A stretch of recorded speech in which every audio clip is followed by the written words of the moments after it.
What ultimately happened was that after trying again and again to get just Republican votes on a short-term spending bill, McCarthy couldn't get the votes, no matter how conservative he made that bill.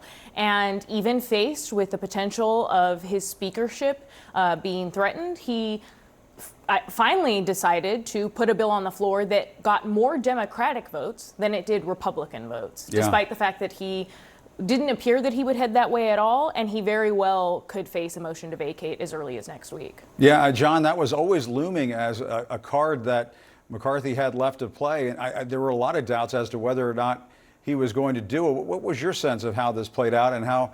I mean, McCarthy was saying he was being the adult in the room today, but I suppose adults also work on this stuff weeks in advance, so you don't have a last-minute deal to avoid a government shutdown. But putting that to the side, your sense of how McCarthy dealt with this today? Yeah, I was the one that actually asked him that question today. I was in that press conference. You know, we heard he may make this move last night. There was signs. He had said something. They met in the Capitol last night. Republicans, they had tried to pass a short-term funding bill, as you said, with just Republican votes. It failed really badly. So his back was up against the wall. They started to signal, well, we may just do this one different bill that's more bipartisan. The key, though, for a lot of the Republicans was no Ukraine funding. That was the key. There's a growing anti-Ukraine funding sentiment in the House Republican Conference. In fact, among Republicans in Congress. So that was the key.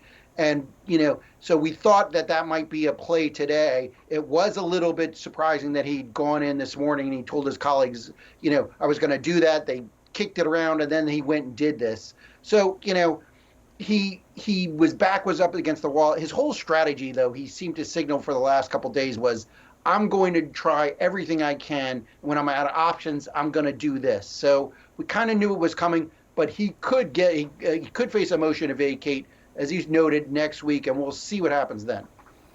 Yeah, and Laura, I mean, do we actually think that that's going to happen? Because, I mean, it's been the threat hanging over Kevin McCarthy's head for months now. But when I asked Tim Burchett, a Republican from Tennessee, who voted no on this earlier today, he said, well, I want to see McCarthy lead, not leave.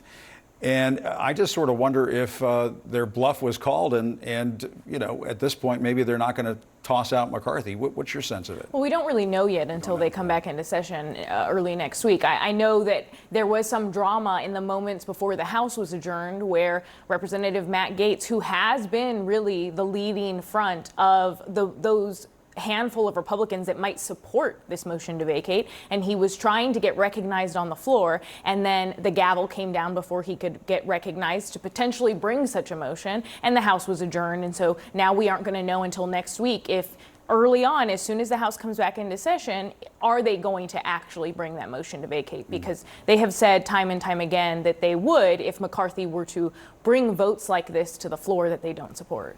Yeah, John, what's your sense of it? I mean, was this all bluster, or do you think that this could actually come to pass? McCarthy had to make the deal on this particular procedure back in January when he went through that 4-day excruciating, drama on the House floor to get to Speaker. He had to give these conservatives, his hardline conservatives, this right to try and remove him. So we knew at some point in this Congress that it was very likely to happen. And Gaetz, Gaetz likes the attention. I think Gaetz may feel maybe there's no downside for him to try this. If McCarthy can save himself, he can save himself. And if he needs Democratic votes to save himself, then he limits his own effectiveness as a speaker. So, I mean, I do think this was a moment, though. But McCarthy, he's talking about being adult in the room. He spent the last 4 months saying this was not what he was going to do. And then he changed his strategy yesterday into today. I mean, so he spent 4 months up till now doing the exact opposite of what he did today. So I do think that's an argument that Gaetz and his opponents will say, that, we have a speaker who he's all over the place. He just keeps, changing strategy to get through the moment. He doesn't have a real goal in mind or a real objective. So I think that will be the argument. I think right now, it's probably hard for Gaetz to get rid of McCarthy right in this moment. But we'll have to see by next week, what is the right-wing media, do they go after McCarthy for today's vote? Yeah, I mean, sometimes it's not fun at work. I mean, I think that's what the kids call adulting, if I'm not mistaken. But Laura, let me ask you this. I mean, I was talking to Jake Auchincloss, the Democrat, earlier this afternoon, and he was saying, I'm not going to vote for another one of these continuing resolutions, one of these spending bills, if it doesn't have aid to Ukraine in it, in order to keep the government open. And I just wonder how much leverage Democrats really have in this scenario, or are we now perhaps entering into a near future where it's going to be difficult to get Ukraine funding passed?